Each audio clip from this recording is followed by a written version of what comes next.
કેમ છો વિદ્યાર્થી મિત્રો? હું છું અમિત પટેલ. આપ સૌનું મારી ચેનલ હાઇપરબોલા હોમ ટ્યુટોરમાં સ્વાગત છે ને. તો ઝડપથી જોડાઈ જાઓ. આપણે આજે અહીંયા ધોરણ 12 વિષય ભૌતિક વિજ્ઞાન પ્રકરણ નંબર 10ની વાતો કરવાના છીએ. ને તો જેટલા પણ વિદ્યાર્થી મિત્રો મારી સાથે જોડાયેલ છે ખાસ પોતાનું નામ લખે અને કોમેન્ટ કરે, અને ઝડપથી આપ મારી સાથે જોડાઈ જાઓ. ત્યાં સુધી હું આ લેક્ચરને સેટઅપ કરીને ચાલુ કરી દઉં છું.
યસ, ઘણા બધા વિદ્યાર્થી મિત્રો આપણી સાથે જોડાયેલ છે. જેમ કે હું વાત કરું તો અનિલ આપણી સાથે જોડાયેલ છે. ટોપ ફેનનો સિમ્બોલ છે એમને પર.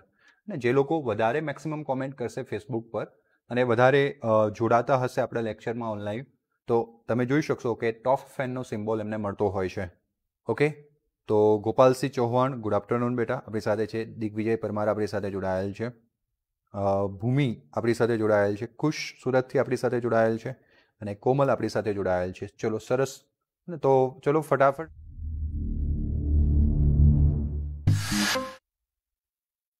સ્ટાર્ટ કરી દઈએ આજનો લેક્ચર. તો આજે આપણે વાત કરવાના છે વિવર્તનની. શાના વિશે વાત કરવાના છે? વિવર્તન વિશેની વાતો આપણે અહીંયા કરવાના છીએ. તો આપણે પાછળના 2 લેક્ચર્સમાં વ્યતિકરણ વિશેની વાત કરી અને યંગના વ્યતિકરણના પ્રયોગ વિશેની વાત કરી. હવે આપણે સમજીએ વિવર્તન ઘટના શું છે.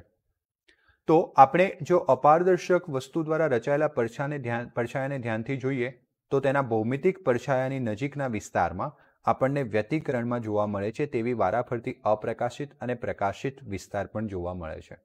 તમે કોઈક આવી રીતના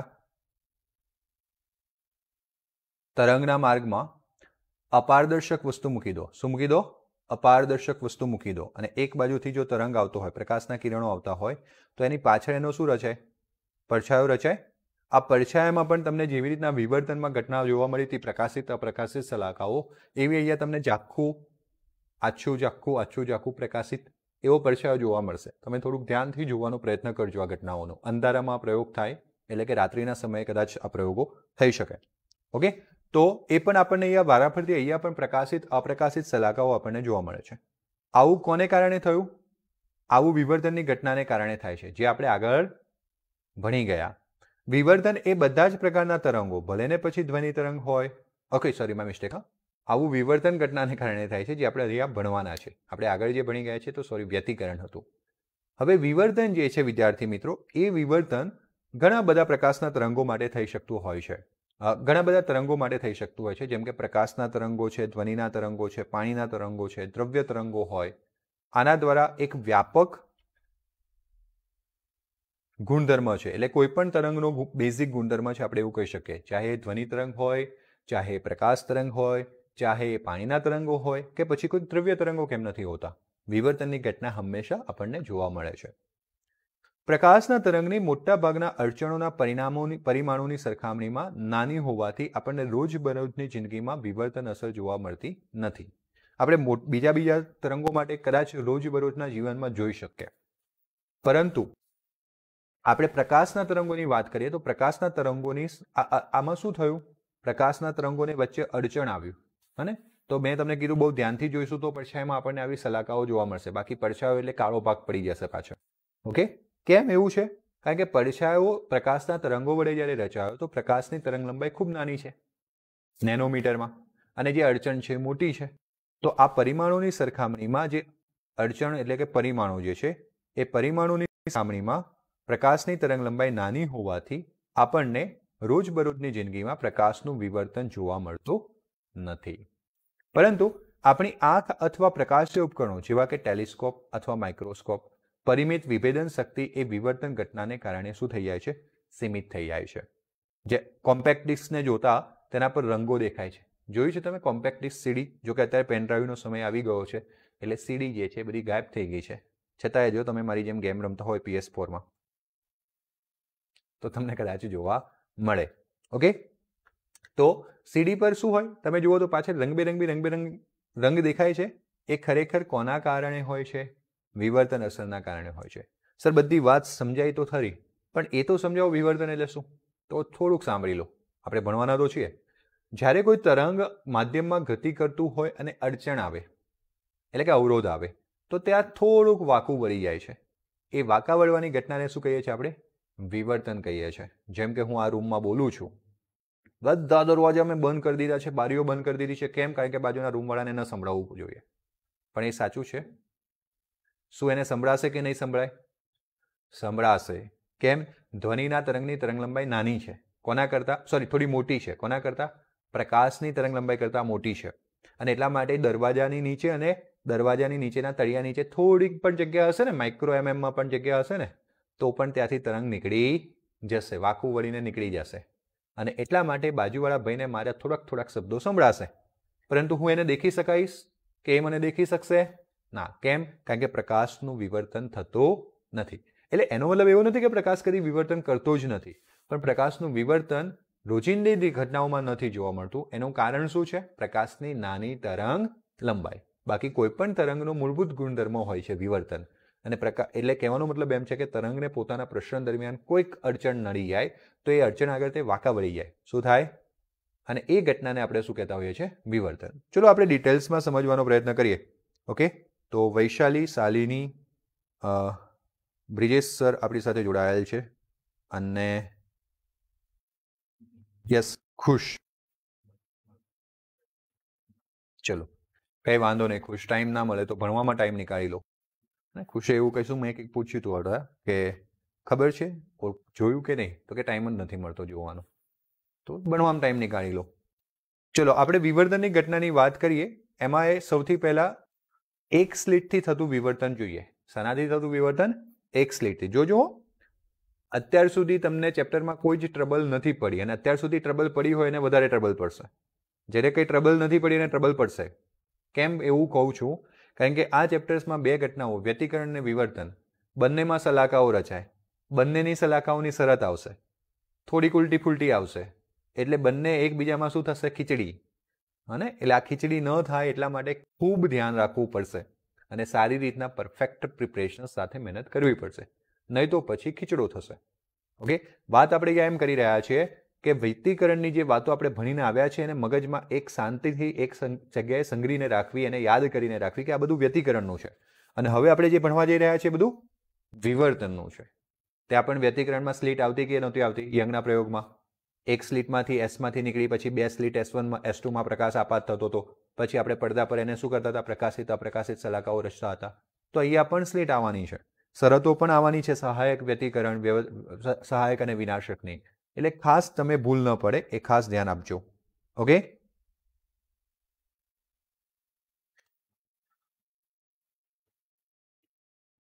ચલો હવે સમજવાનો પ્રયત્ન કરીએ કે યંગના પ્રયોગની ચર્ચામાં આપણે નોંધ્યું કે એક પાતળી સ્લીટ લો અને એક પતળી સ્લીટ, અને એને નવા ઉદ્ગમ તરીકે શું થશે? વધશે. પ્રકાશ આપાત થતો તો આપણે સામે આવી રીતના પૂઠું રાખ્યું, અપારદર્શક વસ્તુ રાખી અને વચ્ચે અંદર એક સ્લીટ એટલે કે એક છિદ્ર બનાવી દીધું. બરાબર. જે શાના તરીકે વધશે? ઉદ્ગમ તરીકે. હાઇગેન્સને આપણે એપ્લાય કરી શકીએ. હાઇગેન્સે કીધું હતું ને કે જે પ્રકાશ પોતાનામાંથી તરંગ અગ્રો ઉત્પન્ન કરે છે એ તરંગ અગ્રોના બિંદુઓ ગૌણ ઉદ્ગમો તરીકે વર્તે છે. ભૂલતા ના, હું વારે ઘડી યાદ કરાવું છું. તો એ જ વાત પરથી આપણે એવું કહી શકીએ કે આ જે સ્લીટ છે એ નવા ઉદ્ગમ તરીકે વર્તશે, જેમાંથી પ્રકાશ બહાર તરફ ફેલાય છે. યંગ કરતા પહેલા ન્યૂટન નામના વૈજ્ઞાનિકે અથવા એમના સહિતના ઘણા બધા પ્રયોગકર્તાઓએ પણ એવું જ નોંધ્યું હતું કે નાના છિદ્રમાંથી એટલે કે પાતળી સ્લીટમાંથી પ્રકાશ ફેલાય છે. હે ને? એવું નથી કે માનો કે આ છિદ્ર હોય તો પ્રકાશ બસ આટલોથી આમ સીધો જ જાય, એમ નથી થતું. અને અહીંયાથી તમે જોવાનો પ્રયત્ન કરો તો આમ શું થાય છે? ફેલાય છે અને અંધારા રૂમમાં રહેવાનું, પૂંઠામાં નાનકડું શું કરવાનું, છિદ્ર મૂકવાનું અથવા એક પડદો લઈ લેવાનો, રૂમમાં આમ 2 દિવાલને અડકી જાય એવો પડદો મારી દેવાનો, પડદામાં નાનકડું કાણું પાડવાનું અને એ કાણા પર પ્રકાશ આપાત કરવાનો, હે ને, અથવા કોઈ મિત્રને કહેવાનું કે સામેથી પ્રકાશ આપાત કરે, આપણે બીજી બાજુ જતું રહેવાનું. તો કદાચ આપણને કાણામાંથી જ પ્રકાશ સીધી રેખામાં દેખાવો જોઈએ ને બીજી બાજુ, પણ ના, એ થોડો શું થશે, ફેલાશે. શું થશે? ફેલાશે. સીધું મનમાં પિક્ચર આવે છે કે નહીં?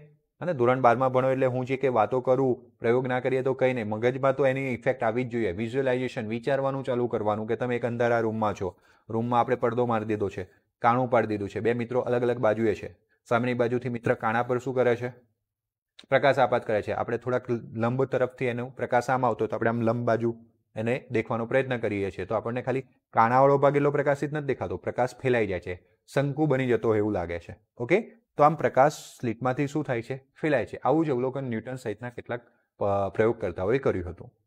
તે ખૂણાઓ આગળથી વાંકું વળે છે, અને જે આ છિદ્ર છે ને ત્યાંથી શું થયું? વાંકું વળે છે, અને આપણને એવો ભાગ જે આપણો પડછાયો અપેક્ષિત કર્યો હોય તે ભાગમાં પણ દાખલ થઈ જાય છે. આપણે એવું વિચાર્યું હોય કે આ છિદ્ર છે, સામે આ પડદા પર આવી રીતના માત્ર ને માત્ર અહીંયા જ ટપકું મળશે અને આજુબાજુ કેવું રહેશે?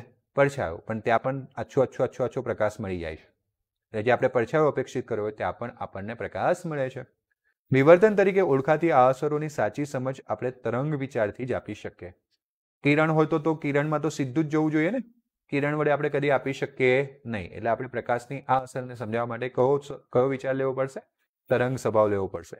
ખૂણામાં ઉભેલી વ્યક્તિ દ્વારા થતા વાતોના ધ્વનિ તરંગો સાંભળીને તમે સહેજ અચંબિત નથી થતા? જોકે તમને ખૂણામાં ને બાજુના રૂમમાં બેઠેલા વ્યક્તિનો અવાજ સંભળાય, તમને કીધું ને, તો આપણને એવું નથી થતું કે હારું કઈ રીતના આવી ગયા છે, બધું બારી બારણા બધું બંધ કરી દીધું. આપણે ઘરમાં કોઈ સિગરેટ વાત હોય ને એટલે મમ્મી શું કરે? બારી બારણા બધું પેક કરી દે પછી વાત કરે. પછી મમ્મીને આપણે શું કહીએ?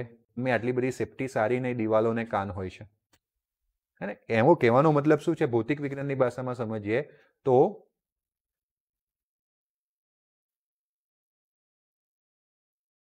એક મિનિટ,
ઓકે, સોરી, તો ટેકનિકલ પ્રોબ્લેમ્સ રિસોલ્વ કર્યો આપણે. હા, તમારી બાજુમાં પોલનું બટન હશે, ખાસ ગ્રાફવાળું, ત્યાં રિવ્યૂ કરજો. ઓકે, વાત એમ કરતા હતા આપણે કિરણ પ્રકાશની વાત કરતા હતા કે કિરણ પ્રકાશ હોય તો કદાચ આપણે ત્યાં પડછાયો વાત કરતા હતા, બરાબર. પણ આપણે વિવર્તનને કારણે જ્યાં પ્રકાશ પડછાયો અપેક્ષિત કર્યો હોય ત્યાં પણ આપણને શું મળે છે? પ્રકાશ. ધ્વનિ વાતેની વાત કરતા હતા આપણે કે ખૂણામાં કોઈ વ્યક્તિ ઊભી હોય તો તમે એનો અવાજ સાંભળી શકો છો. કદાચ આપણે દેખી ના શકીએ પણ અવાજ સંભળાઈ જાય, બાજુની રૂમમાં હોય, હે ને. કેમ? કારણ કે ધ્વનિના તરંગોનું શું થાય છે? વિવર્તન થાય છે. નાનકડી પણ જગ્યા હોય ત્યાંથી તે વાંકા વળીને બીજી જગ્યાએ જઈ શકે છે. યંગના 2 સ્લિટના પ્રયોગમાં એક સ્થાને પાતળી સ્લિટ મૂકવામાં આવે છે જે એકરંગી ઉદ્ગમમાંથી પ્રકાશિત કરવામાં આવે છે. આપણે એક પાતળી સ્લીટ મૂકી યંગના પ્રયોગમાં, બરાબર, અને અહીંયાથી એક રંગી પ્રકાશ એના પર શું કર્યો? આપાત કર્યો. ત્યારે પડદા ઉપર મધ્યસ્થ પ્રકાશિત ભાગ ધરાવતી પહોળી બાદ જોવા મળે છે અને પછી બંને બાજુ વારાફરતી પ્રકાશિત વિભાગો જોવા મળે છે. જેમ કે પડદા પર આપણે જોઈએ તો પહેલા આમ જે સ્લીટ માનો કે ગોળાકાર છે, છિદ્ર જ છે, તો આ જે ગોળાકાર ભાગ છે એકદમ ડાર્ક દેખાય. કેવો દેખાય? ડાર્ક. અને પછી જોવાનું આછો, પછી અપ્રકાશિત, મતલબ અપ્રકાશિત આવશે પછી પ્રકાશિત, લેકિન આના કરતા કેવો? આછો. પછી અપ્રકાશિત આવશે, પાછો પ્રકાશિત આવશે, લેકિન કેવો? આછો. આવી રીતના સલાકાઓ ગોળાકાર રચાશે. જેની તીવ્રતા કેન્દ્રથી દૂર જાય તેમ શું થાય છે? નબળી પડે છે. અને વિવર્તનની ઘટનામાં આપણે તીવ્રતા નબળી નહોતી પડતી. વિવર્તનની ઘટનામાં જેટલી પણ પ્રકાશિત સલાકાઓ હતી બધાની તીવ્રતા સરખી હતી. પેલો ગ્રાફ યાદ કરો, કર્યું હતું ને? આ તીવ્રતા બધાની કેવી હતી? સરખી. અહીંયા તીવ્રતા લીધી હતી, યાદ હોય તો. કહેવાનો મતલબ એમ છે કે વિવર્તન અને હું કેમ આવું બોલ્યો? વિવર્તન બોલ્યો, સોરી, ભૂલ થઈ ગઈ. વ્યતિકરણની ઘટનામાં તીવ્રતા કેવી હતી? સરખી હતી, જે આપણે આગળ ભણીને આવ્યા છે. એટલે ખાસ આ શબ્દો પણ વ પરથી જ ચાલુ થાય છે, એકબીજા જેવા છે, ભૂલો પાડી દેશે, એટલે ખાસ મગજને શાંત રાખીને સમજીને પ્રયત્ન કરવાનો. તો વ્યતિકરણની ઘટના જે આપણે આગળ ભણ્યા ત્યાં તીવ્રતા બદલાતી નહોતી એક પણ પ્રકાશિત સલાકાની. જ્યારે અહીંયા શું થાય છે? તીવ્રતા જેમ દૂર જઈએ છીએ તેમ કેવી થતી જાય છે? નબળી પડતી જાય છે. આ સમજવા માટે આપણે આકૃતિને જોવાનો પ્રયત્ન કરીએ. શાને જોવાનો પ્રયત્ન કરીએ? આકૃતિને. જો આ રહી આકૃતિ, બરાબર. આપણે અહીંયા સ્લીટ મૂકીને આ સ્લીટનો એક એલ બિંદુ મૂકી દીધો, બીજું શું મૂકી દીધું? એન. અને એમાંથી જે કંઈ આપણે ઉદ્ગમ એસમાંથી આવતા જે તરંગો છે આ બાજુ એલ અને એસ પર શું થશે? એલ અને એન પર આપાત થશે. પછી અમુક તરંગો જે છે એ સીધા જશે બિંદુ સી તરફ, અને અમુક તરંગો કેટલાક ખૂણે શું પામશે? વિચલન પામશે. શું પામશે? વિચલન પામશે.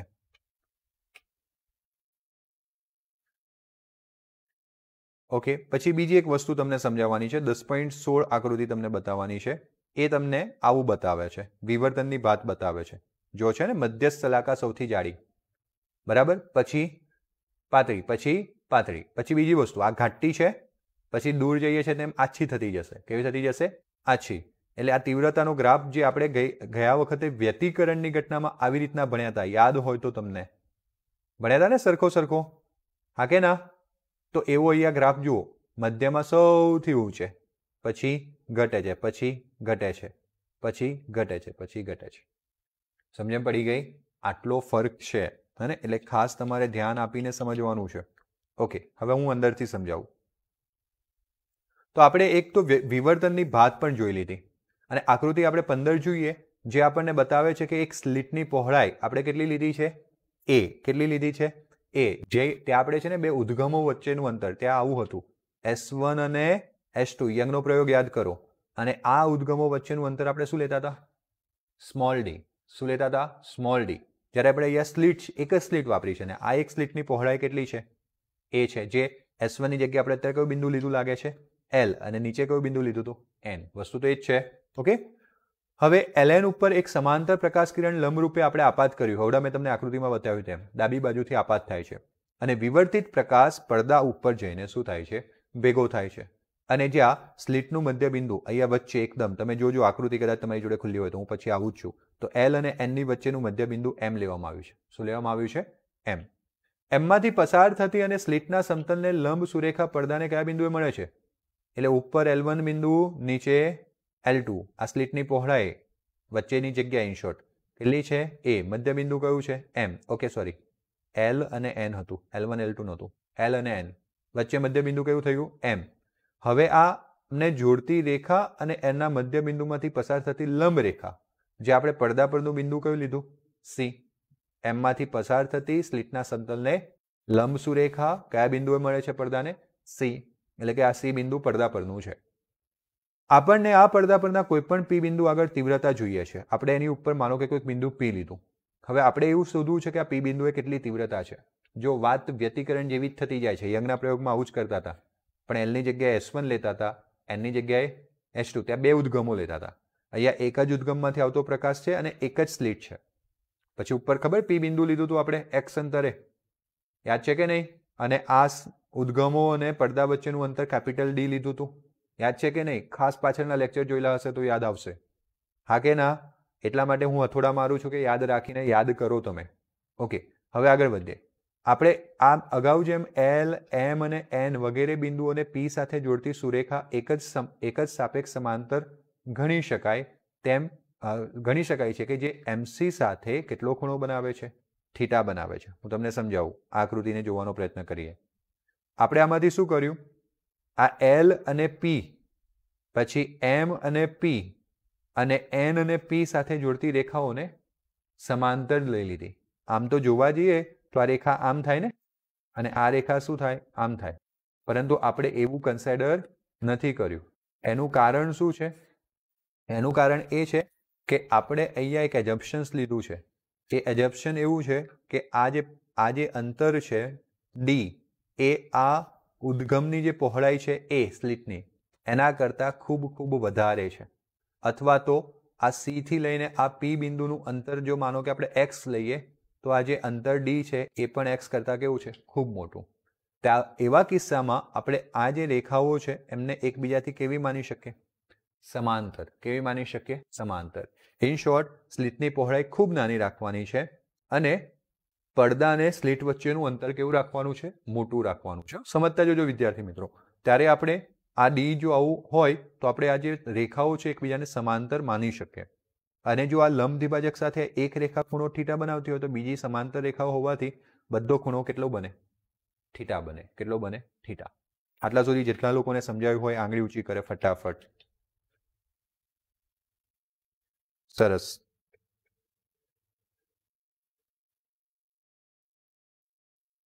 ઓકે, તો આપણે જોયું કે આ જે સમાંતર રેખાઓ છે એમને ગણી શકાય અને જે લંબ એમસી સાથે કેટલો ખૂણો બનાવે છે બેટા? થીટા. હવે મૂળભૂત વિચાર એ છે કે સ્લિટને આપણે ખૂબ નાના વિભાગમાં વહેંચી દઈએ અને પી આગળ દરેક ફાળાને કળા તફાવત સાથે શું કરીએ? ઉમેરીએ. આપણે આખી સ્લિટને કામ નથી લેતા. તો આપણે સ્લિટના બે બિંદુ હતા, એલ અને એન, પછી મધ્ય બિંદુ હતું એમ, પછી આપણે વચ્ચે M1 અને M2, એટલે આ ભાગ પડી ગયા, LM1, M1M, M1M, MM2, M2N. એટલે આપણે સ્લિટને નાના નાના ભાગોમાં શું કરી? વેચી નાખી. આપણે સ્લિટ આગળ તરંગ અગ્રના જુદા જુદા વિભાગોને શાના તરીકે લઈશું? ગૌણ. અહીંયા જે આપાત થતું તરંગ અગ્ર છે આના જે જુદા જુદા આ જે બિંદુઓ છે એ જુદા જુદા વિભાગો થઈ ગયા અને એ પોતે કોના તરીકે વધશે? ગૌણ ઉદ્ગમ તરીકે વધશે. કયો નિયમ? હાઇગેન્સનો સિદ્ધાંત. ઓકે, સરસ. ચલો, કારણ કે આપાત તરંગ અગ્ર એ સ્લિટના સમતલને કેવું છે? સમાંતર છે. અને આ ઉદ્ગમો એકબીજા સાથે કેવા કળામાં છે? સમાન કળામાં છે. અને 1 મિનિટ આપજો મને.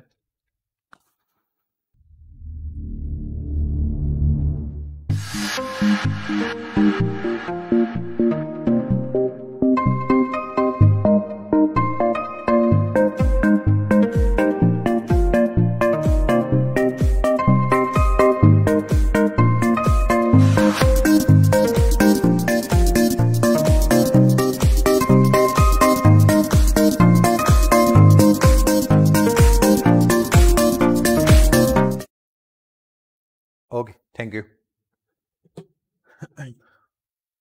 હવે આપણે વાત કરીએ આગળ કે આ જે છે આપણે શું વાત કરીએ કે આ જે ગૌણ ઉદ્ગમો છે અને તેથી આપાત તરંગ અગ્ર એ સ્લિટના સમતલને સમાંતર છે અને ઉદ્ગમો એકબીજા સાથે કેવા કળામાં થાય? સમાન કળામાં. હવે માનો કે આપણે બે છેડાઓ લઈ લઈએ, એક લઈએ L થી P અને P બિંદુ ઉપર છે એટલે એક લઈએ L થી P અને બીજો લઈએ N થી P. તો આ બંનેનો આપણે કળા તફાવત શોધવો, પદ તફાવત શોધવો પડે. તો આનો પદ તફાવત શોધવા માટે લાંબુ અંતર કયું છે? N થી P. ઓછું અંતર કયું છે?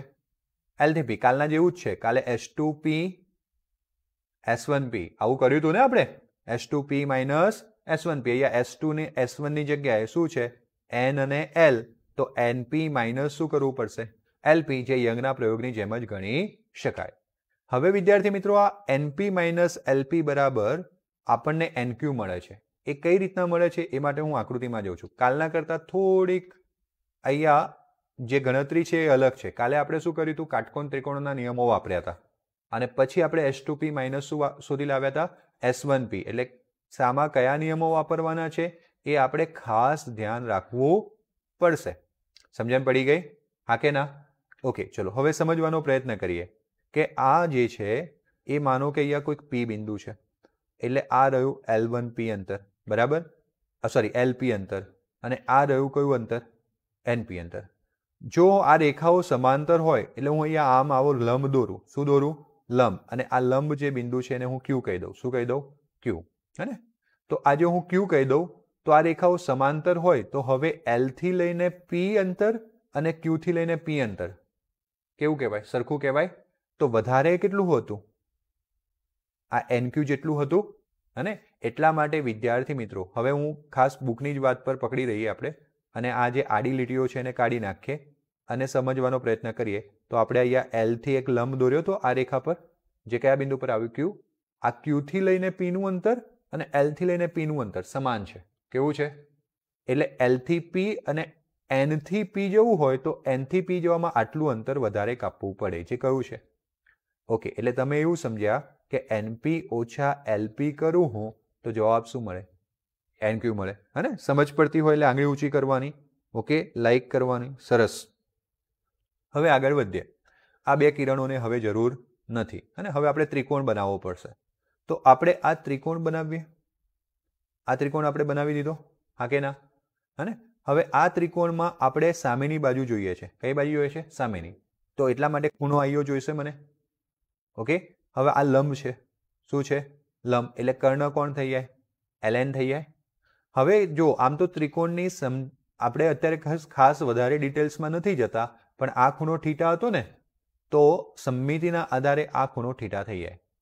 શું થઈ જાય? થીટા. અને કેમ કઈ રીતના એ અત્યારે વધારે માથાકૂટમાં ગણિતમાં પડતા નથી પણ આપણે યાદ રાખીશું કે આ ખૂણો થીટા હોય તો આ ખૂણો શું થઈ જાય? થીટા થઈ જાય. શું થઈ જાય છે? થીટા. કરવું છે? બિલકુલ સિમ્પલ છે. આમ તો જો આ એક લાઈન આટલી વસ્તુ જે મેં રેડ કલરની લખેલી છે ને હું થોડીક મોટી દોરું છું અહીંયા એટલે તમને થોડુંક સમજાય. દોરી મોટું. ચલો, આ લાઈન અને આ લાઈન વચ્ચેનો ખૂણો કેટલો છે? થીટા છે. આ કેટલો ખૂણો દોર્યો તો મેં? 90 દોર્યો તો મેં. ચલો, આ આખો કેટલો હોય? 90 હોય ને? દેખાય છે ને એકબીજાને લંબ? તો એમાંનો આટલો ભાગ થીટા હોય તો આટલો ભાગ કેટલો થાય? યસ, બોલો કેટલો થાય? 90 ઓછા થીટા. હવે તમારે શું કરવાનું છે? આ ત્રિકોણને દેખવાનો પ્રયત્ન કરવાનો છે જે હવે હું બ્લુ કલરથી દોરું છું. એમાં તમારી જોડે બે ખૂણા છે. એક 90 અને બીજો 90 ઓછા થીટા. ત્રિકોણના 3 ખૂણાઓનો સરવાળો 180. એમાંથી આ 90 ગયો એટલે 90 રહ્યો બે. હવે બેમાંથી 90 બે ખૂણાઓનો સરવાળો 90 હોય એમાંથી એક 90 ઓછા થીટા છે એટલે બીજો કેવો લેવો પડે? થીટા. કારણ કે થીટા ઓછા થીટા ઉડી જાય અને જવાબ શું આવે? એટલા માટે આ ખૂણો થીટા થયો. સમજણ પડી ગઈ? ઓકે, ચલો હવે એ પણ સમજી લીધું. આપણે કઈ થિયોરીમાં સમજાવવાનું નથી પરંતુ આપણે સમજેલા હોય તો આપણને યાદ રહે. હવે આ 90 આ થીટા છે. આ સામેની બાજુ શું છે? NQ. આ શું છે? L. અને LN એટલે સ્લિટની પહોળાઈ કેટલી છે? A. હું સાઇન થીટાનું સૂત્ર વાપરું તો સાઇન થીટા બરાબર સામેની બાજુ એટલે કઈ બેટા? NQ છેદમાં કર્ણ. કર્ણ એટલે શું? LN. માટે NQ બરાબર શું થાય? LN sine theta. અને LN કેટલો છે? A. એટલે કેટલું થાય ભાઈ? A sine theta. શું થાય? A sine theta. જેટલા લોકોને સમજણ પડી ફટાફટથી આંગળી ઊંચી કરે બેટા.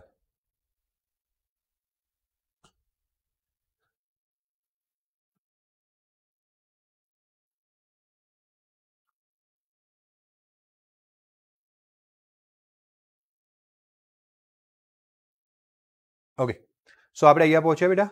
A sine theta. હવે ખૂણો ખૂબ નાનો હોય અને ખૂણો ખૂબ નાનો હોય જ કેમ? કારણ કે આપણે એક શરત આપી દીધી કે સ્લિટથી લઈને પડદો ક્યાં રાખવાનો છે? દૂર રાખવાનો છે. એના સાપેક્ષે સ્લિટની જે પરિમાણ છે એ કેવું રાખવાનું છે? નાનું. એટલે કે એ નાનો રાખવાનો છે. પેલું X બિંદુવાળું અંતર P જેવું બિંદુ P જે છે આપણે લંબ દ્વિભાજકથી જે ઉપર લીધું એ અંતર પણ કેવું રાખવાનું છે? નાનું. ત્યારે ખૂણો કેવો થઈ જવાનો? નાનો. અને ખૂણો નાનો હોય તો સાઇન થીટા માટે આપણે શું લઈએ છીએ? થીટા લઈએ છીએ. ઓકે, હવે આગળ વધીએ. એ જ રીતના આપણે સ્લિટના સમતલમાં આવેલા બે બિંદુઓ M1 અને M2 વચ્ચેનું અંતર કેવું લઈએ? Y. જેવી રીતના તમે શું કર્યું? ઉપર L બિંદુ હતું, નીચે કયું બિંદુ હતું બેટા? N. અને L અને N વચ્ચેનું અંતર કેટલું હતું? A. તો પદ તફાવત શું મળ્યો? A theta. એવી રીતના તમે એ જ સમતલમાં બીજા કોઈક બે બિંદુ લો M1 અને M2 પણ હવે એમના વચ્ચેનું અંતર માત્ર માનો કે કેટલું છે? Y. તો એના માટે શું થઈ જાય? Y theta. અગર એ અંતર હોય તો A થીટા થાય તો Y અંતરે શું થાય? Y થીટા થાય. હવે આપણે બધા ઉદ્ગમો સમાન અને અસુસંબંધ ફાળાનો સરવાળો કરવાનો છે. જેટલા પણ આ જે સ્લિટમાં ઘણા બધા ઉદ્ગમો બનશે અલગ અલગ, એ બધા ઉદ્ગમોનો શું કરીશું? સરવાળો કરીશું. કારણ કે આ બધા ઉદ્ગમોથી ઉદ્ભવેલા તરંગો પેલા પડદા પર જઈને મળશે અને તરંગો ભેગા થાય તો કઈ ઘટના? વ્યતિકરણ. એટલે વિવર્તનની ઘટના સમજવા માટે આપણે કોનો ઉપયોગ કરવાના છે? વ્યતિકરણની ઘટનાના. અને વ્યતિકરણની ઘટનામાં આ જે ઉદ્ગમો જે સમાન તો છે, કદાચ સમાન પણ હોઈ શકે, ઉદ્ગમો કદાચ અસુસંબંધ પણ હોઈ શકે, એમનો જે ફાળો છે એનો આપણે શું કરીશું? જે તમને જુદી જુદી કળા ધરાવતો હોય છે. અને એટલા માટે આપણે એને કયો કીધું? અસુસંબંધ. જો સમાન કળામાં હોય તો સુસંબંધ કહેતા હતા, યાદ? ઓકે, સોરી, મેં મિસ્ટેક, ભૂલ પડી. સમાન અને સુસંબંધ ફાળા હોય તો આપણે એને શું કહીશું? સરવાળો કરીશું. અને એની જે કળા જે છે એ કેવી છે? જુદી જુદી. એટલે આપણે કળા તફાવતની ગણતરી કરીશું. શાની ગણતરી કરીશું? કળા તફાવત. આવી ગણતરી ફ્રેન્કેલે સંકલન કલન શાસ્ત્રની મદદ કરી હતી. સંકલનના કલન શાસ્ત્રની મદદથી કરી હતી. ફ્રેન્કેલ નામનો વૈજ્ઞાનિક છે, સોરી, ફ્રેન્કેલ ને ફ્રેનલ. આ ફ્રેનલ નામના વૈજ્ઞાનિકે કલન શાસ્ત્ર વાપર્યું હતું. ગણિતમાં કલન શાસ્ત્રમાં બે ક્રિયાઓ આવે, સંકલન અને, એટલે એમણે સરવાળો કરવા માટે શાનો ઉપયોગ કર્યો હતો? તમને ખબર છે ને, સિગ્મા હોય એ સંકલનમાં ફરી જાય, એટલે જ્યારે સરવાળાની વાત આવે સંકલનની વાત થઈ જાય. તેથી આપણે અત્રે એની ધ્યાન લઈશું નહીં. એટલે ઘણા બધા લોકોને હાસ થયો, હાસ સંકલન ના આવ્યું. એટલે ઘણું બધું મોટો કોન્સેપ્ટ છે, આપણે અહીંયા કરવાના નથી. પરંતુ આપણે માત્ર શું કરીશું? તર્ક એટલે કે લોજિક એટલે કે વાતો કરીને એને સમજવાનો પ્રયત્ન કરીશું. તો ચલો આપણે અલગ અલગ બિંદુ લઈશું. એમાં પહેલા પડદાનું કયું બિંદુ લઈએ? એકદમ મધ્યવાળું, જે આ જે સ્લિટ હોય સ્લિટના મધ્યના લંબ દ્વિભાજક પર આવેલું છે. કયું બિંદુ છે? સી. આ સી બિંદુ આગળ માનો કે કેટલો ખૂણો બને છે? થીટા. પણ નહીં, સોરી, થીટા ના બને. થીટા ઉપર હોય, આ જો નીચે આવી જાય તો થીટા કેટલો થઈ જાય? શૂન્ય થઈ જાય. એટલે બનતો ખૂણો થીટા કેવો છે? શૂન્ય છે. ક્લિયર? તો બધાનો જ પદ તફાવત કેવો થઈ જાય? મૂકો અહીંયા થીટાની કિંમત. થીટા બરાબર શૂન્ય, એટલે a ગુણ્યા શૂન્ય શૂન્ય, અથવા y હોય તો y ગુણ્યા શૂન્ય. કોઈ પણ બિંદુ હોય ને સ્લિટમાં, આપણે L લો કે N લો કે પછી અંદર M1 લો કે પછી M2 લો કે કોઈ પણ બિંદુ લો, બધા કેવા થઈ જશે? શૂન્ય થઈ જશે. અને દરેક ભાગ લગભગ કયા કળામાં રહેશે? સમાન કળામાં રહેશે. અને પછી શું આપશે? ફાળો આપશે. કારણ કે પદ તફાવત શૂન્ય થાય તો કળા કેવી થઈ જાય? સમાન થઈ જાય. અને તેથી સી બિંદુ આગળ કેવી તીવ્રતા મળશે? અને ભણીએ છીએ વિવર્તન, સાથે કરી રહ્યા છે વાત વ્યતિકરણની. કારણ કે આપણે વિવર્તન એટલે કે અડચણ મૂકી દીધી અને આવી રીતના આપણે સ્લિટ મૂકી દીધી L અને N પ્રકાશના પાથમાં અથવા તો એના પથમાં. એટલે હવે એના જે બિંદુઓ છે એ કોના તરીકે વર્તે છે? હાઇગેન્સના સિદ્ધાંત પ્રમાણે ગૌણ ઉદ્ગમો તરીકે વર્તે છે. એટલે આપણે બધાને અલગ અલગ ઉદ્ગમ તરીકે વાત કરી રહ્યા છે. અને આ અલગ અલગ ઉદ્ગમ વડે ઉદ્ભવતો પ્રકાશ પડદા પર જઈને મળે એટલે વ્યતિકરણ કરે. તો આપણે જોયું કે મધ્ય બિંદુ સી માટે શું રચના થાય છે? કે ખૂણો શૂન્ય થાય છે. અને ખૂણો શૂન્ય થાય છે એટલે પદ તફાવત કેવો થઈ જાય છે? શૂન્ય થઈ જાય છે. પદ તફાવત શૂન્ય થઈ જાય એટલે કળા તફાવત કેવો થઈ જાય? સમાન કળામાં હોય છે. અને સમાન કળામાં હોય તો મહત્તમ તીવ્રતા મળે. અને આ આકૃતિ જે છે એ દર્શાવેલ પ્રાયોગિક અવલોકનને સૂચવે છે કે થીટા બરાબર 0 આગળ મધ્યસ્થ અધિકતમ મળે અને થીટા બરાબર n વત્તા 1/2 લાંબડા છેદમાં a આગળ બીજા ગૌણ મહત્તમો અને થીટા બરાબર n લાંબડા a આગળ બીજા ન્યૂનતમો આપે છે. જ્યાં n બરાબર તમે 1, 3, 1 વત્તા ઓછા 1 વત્તા ઓછા 2 વત્તા ઓછા 3 લઈ શકો છો. ઓકે, ચલો હવે હું થોડોક પાછળ જઉં છું, સમજવાનો પ્રયત્ન કરીએ આપણે. પાછળ આપણે વ્યતિકરણની ઘટના ભણ્યા હતા.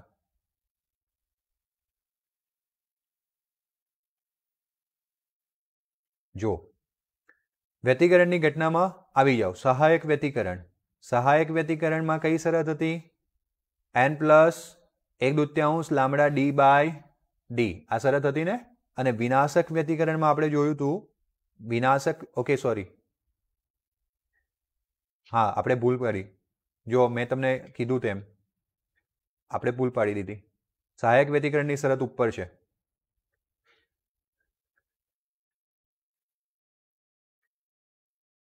ઓકે, આ રહી. આ છે સહાયક વ્યતિકરણની શરત છે, n લાંબડા d બાય d. એ કોની શરત છે? અને અહીંયા જોજો, એ સહાયક વ્યતિકરણ હોય તો કેવી સલાકા મળે? જ્યારે આ n વત્તા 1/2 લાંબડા બાય d એ અપ્રકાશિત વિભાગ આપે છે. એટલે કઈ શરત છે? વિનાશક વ્યતિકરણની. કઈ શરત છે? હવે આપણે વિવર્તનમાં આવી જઈએ. વિવર્તનમાં જો થીટા બરાબર 0 આગળ તમને મધ્યસ્થ અધિકતમ મળે. પછી જે ગૌણ મહત્તમો છે એટલે કે પ્રકાશિત શલાકાઓ મળે છે એની શરત પેલાના કરતા ઉલટી થઈ ગઈ. જોઈ તમે, પેલા કરતા કેવી થઈ ગઈ? ઉલટી થઈ ગઈ. પેલામાં n લામડા d/d હતું ને. ઓકે, એને પણ સમજવાનો પ્રયત્ન કરીએ. અને કંઈ વધારે નહીં ભણાય તો વાંધો નહીં, પણ સમજીને જઈશું. n લામડા d/d હતું. કયો તફાવત હતો? એ પથ તફાવત. કયો તફાવત હતો? પથ તફાવત હતો. બરાબર છે. હવે હું આ d ને અહીંયા લઈ લઉં, પથ તફાવત છેદમાં d, એટલે આ કેવું થઈ ગયું? ચાપ ભાગ્યા ત્રિજ્યા જેવું થઈ ગયું. કારણ કે જો આપણે આવી રીતના અહીંયાથી જે કંઈ પથ તફાવત લઈએ અને આ આડી હોય એ d કહેતા હતા, તો એ ત્રિજ્યા જેવું થશે ને. p બિંદુ સુધી પહોંચવું છે તો આને આપણે ખૂણો ચાપ લઈ લઈએ, આને ત્રિજ્યા લઈ લઈએ અને પેલું ચાપ લઈ લઈએ, આ બંને વચ્ચેનું અંતર. તો ચાપ અને આ ત્રિજ્યા, ચાપ ભાગ્યા ત્રિજ્યા એટલે એનો શું મળે? ખૂણો મળે. તો આને હું ખૂણો કહી દઉં એટલે અહીંયા આપણે શું કહી લીધું? થીટા. એટલે આ પહેલાં તો થીટા આવી ગયું.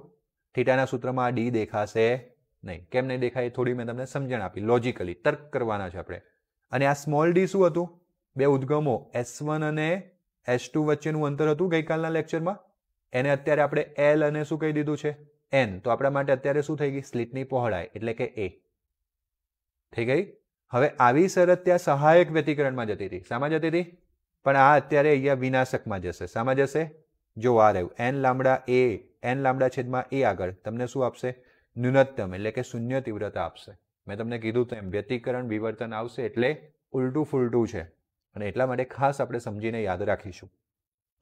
હવે અહીંયા n વત્તા 1/2 તમે વ્યતિકરણમાં જાઓ તો n વત્તા 1/2 લામડા જે હતું, બરાબર, એ શામાં હતું? વિનાશકમાં. તો અહીંયા શામાં આવી ગયું? સહાયકમાં. બરાબર. ત્યાં તમને ગૌણ મહત્તમ મળશે. હવે આ ગૌણ મહત્તમ કીધું કેમ એ તમે સમજો. અહીંયા સૌથી વધારે પ્રકાશિત શલાકા તમને મધ્યસ્થ અધિકતમ મળે, સૌથી મોટામાં મોટું. પછી પ્રકાશિત ઓછું થતું જાય એટલે આને ગૌણ મહત્તમ કહેવાય. શું કહેવાય? સૌથી વધારેમાં વધારે પ્રકાશ તમને અહીંયા મળી જશે, પછી પ્રકાશ કેવો થતો જાય? ઓછો થતો જાય. એટલે આપણે એને ગૌણ નામ આપ્યું. ઓકે, અત્રે સહેલાઈથી આપણે જોઈ શકીએ કે આ ખૂણાઓ આગળ ન્યૂનતમો કેમ આવેલા છે. પહેલો એવો થીટા લો કે જેમાં આપણે પદ તફાવત શું લઈએ? એ થીટા. અને જે કોના જેટલો હોય? લામડા જેટલો. તો એ થીટા બરાબર માનો કે લામડા છે, તો થીટા બરાબર શું થાય? લામડા છેદમાં એ. કોના જેટલું થાય? લામડા છેદમાં એ. એટલે આના જેવી શરત થઈ. થીટા બરાબર n લામડા છેદમાં એ, જ્યાં n બરાબર શું આવી ગયું? 1. હવે સ્લિટને આપણે બે સરખા ભાગમાં વેચીએ. જો આને કલનશાસ્ત્રની મદદથી સારી રીતના સમજી શકાય, પણ કલનશાસ્ત્ર આપણે અહીંયા કરવાના નથી, બાકી અઘરું થઈ જાય. એટલે આપણે હવે તર્ક આપીશું. તો આપણે થીટા બરાબર લામડા છેદમાં એ માટે સમજણ આપવી હોય એટલે સ્લિટને કેટલા ભાગમાં વેચવાની? બે ભાગમાં. ઉપર L, વચ્ચે M અને નીચે N. એટલે એક ભાગ કયો થયો? L થી M, અને બીજો ભાગ કયો થયો? M થી N. એવા બે ભાગમાં વેચો. હવે આ દરેકની લંબાઈ જે છે એ કેટલી થશે? આખી લંબાઈ A હતી તો દરેકની લંબાઈ કેટલી થઈ જાય? A/2. Lm ના દરેક M1 બિંદુ માટે Mn માં કોઈક બિંદુ M2 એવું મળે કે જેથી અંતર કેટલું થાય? A/2. સમજો, આ ઉપર L, નીચે N, વચ્ચે M. હવે આ L અને M વચ્ચેનું અંતર A/2 છે, અને M અને N વચ્ચેનું અંતર પણ શું છે? A/2. હવે હું શું કરું છું? માનો કે L ની નીચે થોડુંક નીચે M1 બિંદુ લઉં છું, અને એટલું જ M ની નીચે બીજું કયું બિંદુ લઉં છું? M2. તો આ M1 અને M2 વચ્ચેનું અંતર પણ શું થશે? કારણ કે જેટલું નીચે L થી આવ્યા હતા એટલું જ M થી નીચે ગયા હતા. એટલે કહેવાનો મતલબ એવો છે કે અહીંયા દરેક બિંદુઓની એવી જોડ મળે કે દરેક માટે આ જે પદ તફાવત છે કેટલો મળે? A/2. બિંદુ P આગળ આપણે આપેલા કોઈ પણ કોણ માટે M1 અને M2 વચ્ચેનો પદ તફાવત હંમેશા A/2 હશે. કેવો હશે? તો પદ તફાવત પેલું આપણે ખબર છે A × થીટા લખતા હતા, એની જગ્યાએ હવે શું લખવું પડશે? A/2 × theta. તો A/2 × થીટા. પણ તમે અહીંયા જુઓ, A × થીટા ને તો આપણે શું કહી શકીએ? લામડા. તો જવાબ શું મળી ગયો? λ/2. શું મળી ગયો? λ/2. આનો અર્થ એમ થયો કે M1 અને M2 માંથી આવતો કળા ફાળો અથવા તો યોગદાન એકબીજા સાથે 180 નો કળા તફાવત ધરાવે છે. કેટલાનો કળા તફાવત ધરાવે છે? 180. 180 કહેવાનો મતલબ એવો છે λ/2 પદ તફાવત હોય તો λ/2 પદ તફાવત યાદ કરો વ્યતિકરણની ઘટનામાં. શાના માટે હતો? /2 વિનાશક માટે હતો. અને વિનાશક માટે એટલે એક ધન તો બીજું ઋણ. એક ધન અને બીજું ઋણ ક્યારે થાય? પેલો કળા તફાવત એટલે કે કૌંસમાં 180 આવતું હતું.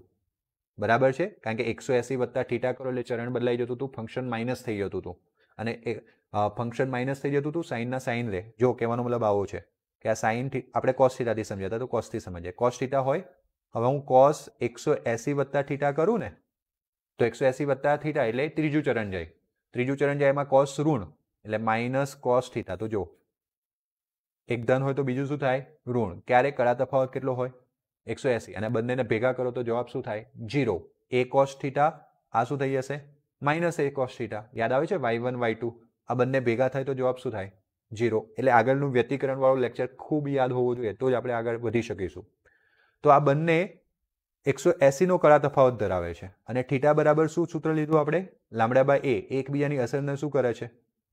આમ સ્લિટના બે ભાગો LM અને MN નો ફાળો આ કારણે એકબીજાની અસરને શું કરશે? નાબૂદ કરશે.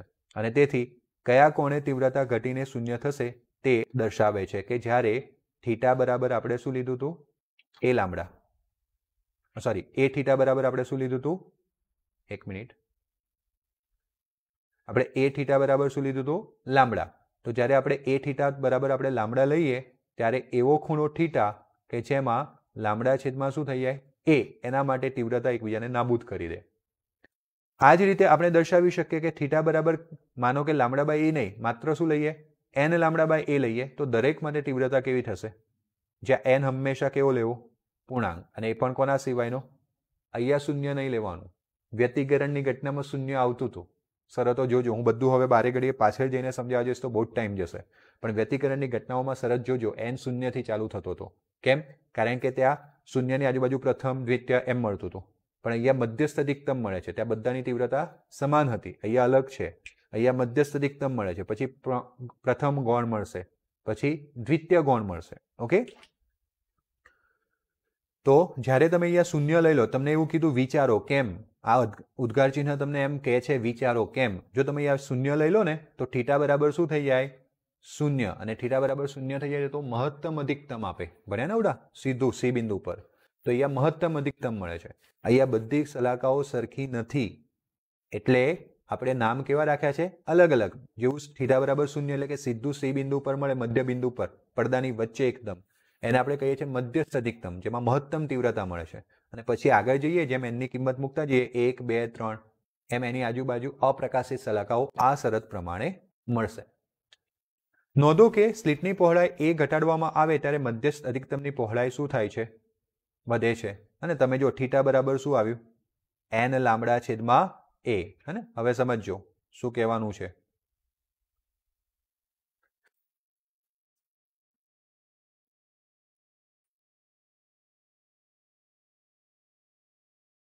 ઓકે, અહીંયા તમે જો, આ રહી તમારું પ્રથમ, આ પહેલા મધ્યસ્થ અધિકતમ આવી ગયું, આ પહેલું પ્રથમ ન્યૂનતમ. ન્યૂનતમ એટલે જ્યાં તીવ્રતા કેટલી છે? શૂન્ય. દેખો કાળા રંગનું દેખાય છે ને, જ્યાં રંગ છે ત્યાં બ્લુ રંગ દેખાય. એટલે હવે આ શું બતાવે છે? આ મધ્યસ્થ અધિકતમથી લઈ અને આટલા સુધી, આ જ્યારે પહેલો પોઈન્ટ આવે ને ત્યાં વચ્ચે બી નહીં, આટલા સુધી એની પહોળાઈ છે એવું બતાવે છે. નીચે પણ એટલો થીટા હોય, એટલે તમને કોઈ કદાચ પૂછે કે મધ્યસ્થ અધિકતમની પહોળાઈ કેટલી, તો 2 થીટા. પણ આ થીટા કોના માટે છે? પ્રથમ ન્યૂનતમ માટે છે, એટલે કે પ્રકાશની તીવ્રતા કેટલી હોવી જોઈએ? શૂન્ય. તો આપણે આવડા થીટા બરાબર શું જોયું? a થીટા બરાબર લામડા હતું ને, તો થીટા બરાબર શું જોયું? લામડા છેદમાં a જોયું. બરાબર. તો મધ્યસ્થ અધિકતમની પહોળાઈ 2 થીટા કેટલી થાય? 2 લામડા છેદમાં a થાય. જો હું એને ઘટાડી દઉં તો આખો ગુણોત્તર શું થાય? વધે. શું થાય? વધે. અને એટલા માટે આપણે અહીંયા લખ્યું છે કે જો તમે સ્લિટની પહોળાઈને શું કરશો? ઘટાડશો, તો મધ્યસ્થ અધિકતમની કોણીય પહોળાઈ વધશે. કઈ પહોળાઈ વધશે? કોણીય. કારણ કે આપણે આ થીટાના સંદર્ભમાં માપી છે, એટલે કઈ પહોળાઈ વધશે? કોણીય. એક એક વસ્તુ આવી રીતના સમજવાનું છે તો જ સમજી શકશો, બાકી સમજાશે નહીં. તો આટલા સુધી કોઈને કઈ ડાઉટ?